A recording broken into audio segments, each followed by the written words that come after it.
Hello，大家好，我是 Naomi，来自中国江西。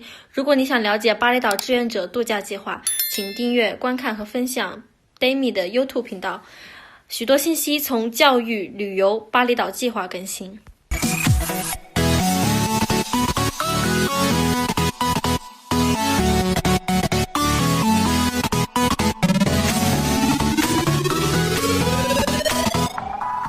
Legalitas dan perizinan itu sangat penting sebagai suatu instrumen yuridis dari pemerintah.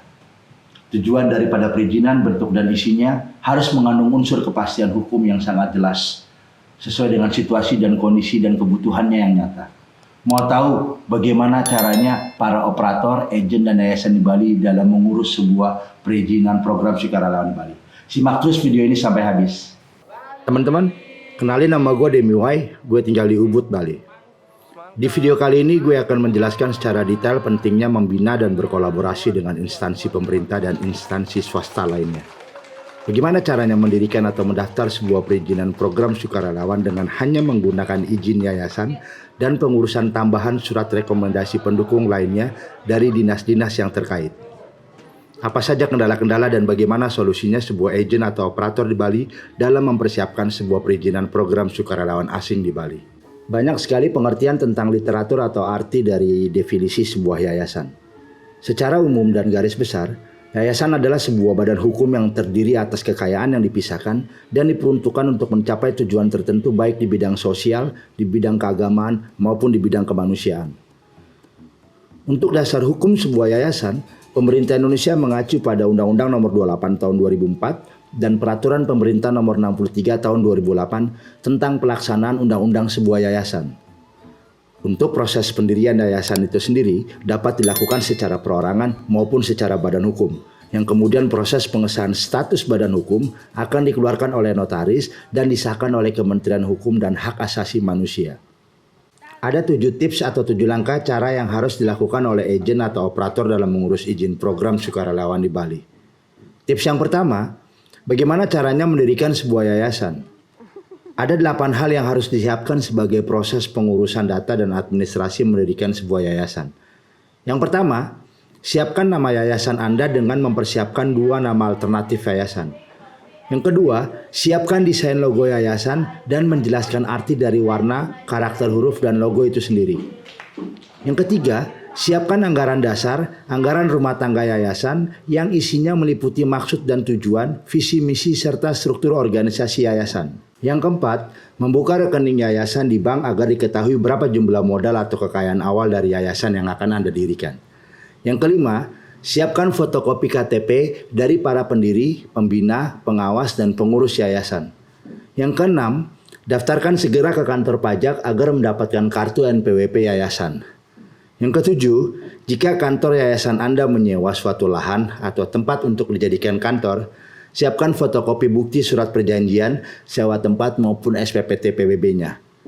Yang kedelapan, siapkan surat pengantar dari RT RW atau dari desa adat sesuai domisili dari yayasan yang akan Anda dirikan. Jika kedelapan tahapan proses pengurusan data dan administrasi mendirikan sebuah yayasan sudah dilengkapi, Anda tinggal datang ke kantor notaris untuk proses pendaftaran dan pengesahan akte pendirian yayasan, terutama surat pengesahan resmi dari Kementerian Hukum Hak Asasi Manusia Republik Indonesia di Jakarta.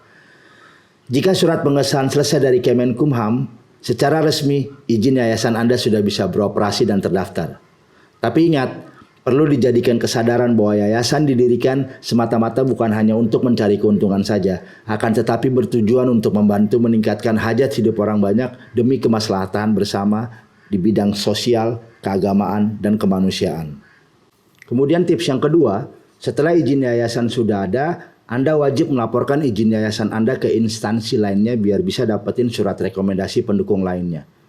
Bagaimana caranya? Yang pertama, datang dan laporkan serta konfirmasi balik ke ketua RT atau RW setempat bahwa izin yayasan sudah disahkan oleh notaris dan Kementerian Hukum Hak Asasi Manusia. Kemudian yang kedua, laporkan izin yayasan Anda ke kepala desa atau desa adat. Yang ketiga, laporkan izin yayasan Anda ke lurah dan camat. Dan yang terakhir adalah laporkan izin yayasan Anda ke Polsek, Polres, dan Kodim setempat. Biasanya, Setelah audiensi dan melapor ke semua instansi tersebut, Anda akan mendapatkan surat rekomendasi dan segera laporkan ke Dinas Perpajakan. Ingat ya teman-teman, pada tips yang kedua ini banyak banget agen, operator atau ketua yayasan itu tidak tahu prosedur dan bahkan banyak yang selalu menganggap enteng. Padahal tugas agen, operator atau ketua yayasan harus mensosialisasikan tentang keberadaan yayasan baru dan menjelaskan program kegiatan yang kita miliki dan berharap semua aktivitas ke depannya bisa saling diketahui dan didukung oleh semua pihak. Tips yang ketiga, segera laporkan dan daftarkan izin yayasan Anda ke Badan Kesbang Polinmas. Apa itu Kesbang Polinmas? Kesbang Polinmas adalah Badan Kesatuan Bangsa dan Politik atau Badan Kesatuan Politik dan Perlindungan Masyarakat. Artinya, semua organisasi masyarakat, lembaga swadaya masyarakat atau yayasan yang baru saja terbentuk harus wajib mendaftar di Badan Kesbang Polinmas yang ada di masing-masing kabupaten untuk mendapatkan surat keterangan terdaftar atau surat tanda pelaporan keberadaan organisasi masyarakat (STPKO).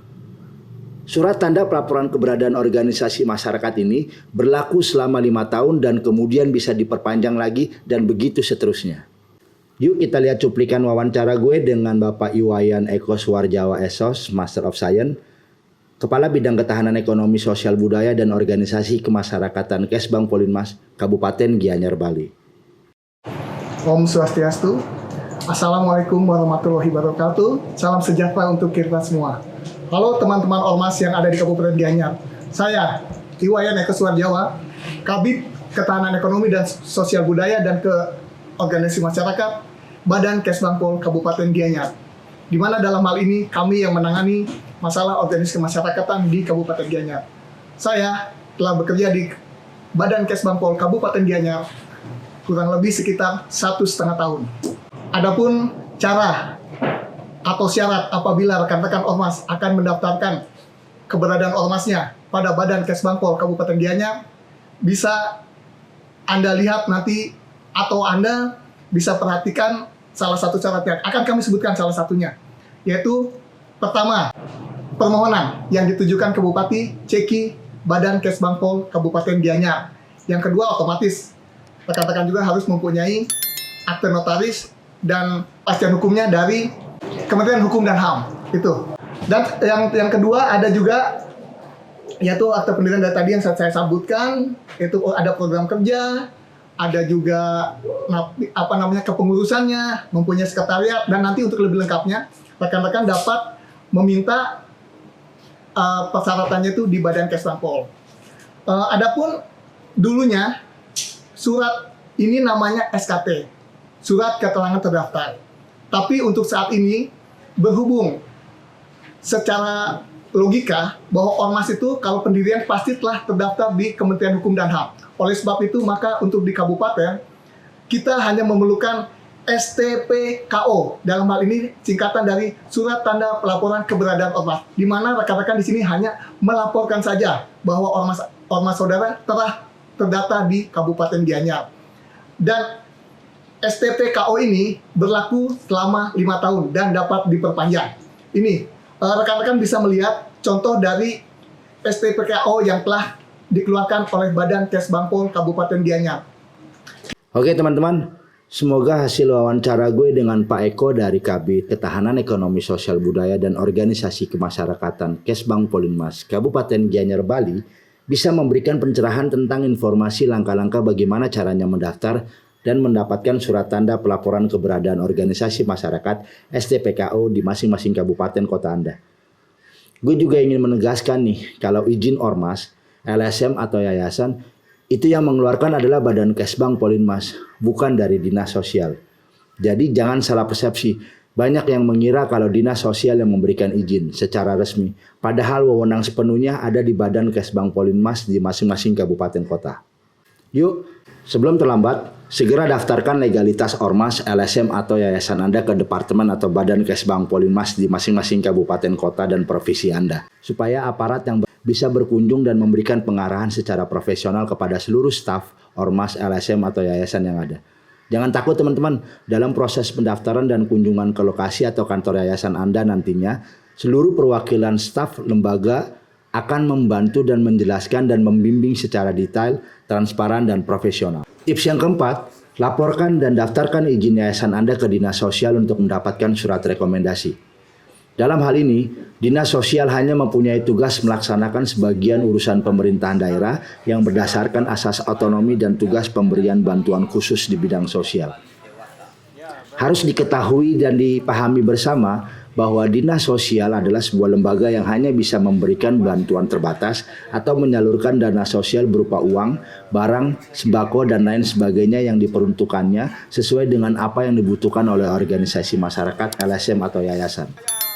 Tapi saran gue jangan pernah berharap dengan bantuan dari Dinas Sosial, karena begitu banyak organisasi atau yayasan yang harus dibantu di Indonesia, dan pemerintah hanya mempunyai dana terbatas.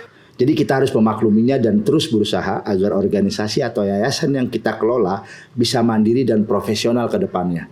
Tips yang kelima, laporkan dan daftarkan izin yayasan Anda ke Dinas Pariwisata. Untuk sebagian ormas, LSM atau yayasan, Anda tidak berkewajiban untuk mendaftar atau mengurus surat rekomendasi ke dinas ini. Semua tergantung kepada platform, tujuan visi misi dari program kegiatan yayasan tersebut. Anda atau yayasan Anda bisa mendaftar atau mencari surat rekomendasi dari Dinas Pariwisata jika kegiatannya menyangkut tentang pemberdayaan masyarakat lokal di bidang pariwisata, seperti bekerja sama dengan guide, penginapan, dengan agen, operator, tour and travel, imigrasi, dan seterusnya. Tips yang keenam, jika ada kegiatan yayasan Anda yang berhubungan dengan pendidikan, kebudayaan, anak-anak, remaja, pemuda, dan olahraga, segera daftarkan, laporkan, dan minta surat rekomendasi dari Dinas Pendidikan Pemuda dan Olahraga setempat. Tips yang ketujuh atau tips yang terakhir, jika ada kegiatan yayasan Anda yang berhubungan dengan AMDAL, penelitian alam dan lingkungan, atau konservasi suatu ekosistem, segera daftarkan dan laporkan ke Dinas Badan Lingkungan Hidup setempat. Oke teman-teman, dari ketujuh tips ini, gue akan menyimpulkan beberapa hal. Yang pertama, apapun nama dan jenis organisasi masyarakat, LSM atau yayasan Anda, segera laporkan dan urus izin lengkap beserta surat rekomendasi pendukung lainnya sesuai dengan platform tujuan visi misi dari organisasi Anda. Yang kedua, tidak semua ormas, LSM atau yayasan harus melengkapi surat rekomendasi pendukung. Sesuaikan terlebih dahulu dengan platform yayasan atau program kegiatan Anda. Yang ketiga, jika Anda seorang ketua yayasan, agen atau operator di mana saja terutama di Bali, segera ikuti langkah-langkah yang gue berikan yang berkaitan dengan keberadaan orang asing di Indonesia, terutama sukarelawan yang mengikuti program sukarelawan di Bali. Yang keempat, jalin hubungan baik dengan semua instansi yang terkait baik dari desa adat, pemerintah daerah, aparat keamanan, dan instansi swasta. Yang kelima, buatlah laporan tahunan berupa dokumentasi foto dan video dan dilaporkan setiap tahunnya kepada seluruh instansi yang sudah Anda jalin kerjasamanya dari awal. Dari 5 kesimpulan tersebut, saran gue adalah gak ada salahnya dari sekarang kita sudah harus mulai melengkapi surat izin resmi dan surat rekomendasi pendukung lainnya. Hal ini untuk keberlangsungan izin dan keberadaan ormas, LSM atau yayasan kita ke depannya. Oke teman-teman, gue rasa cukup informasi ini. Semoga ada manfaatnya penjelasan tentang 7 tips cara agen atau operator dalam mengurus izin program sukarelawan di Bali. Nonton terus berulang-ulang video ini sampai Anda mengerti. Gue yakin pasti ada manfaatnya. Dan jangan lupa nonton terus video-video gue yang lainnya. Terima kasih.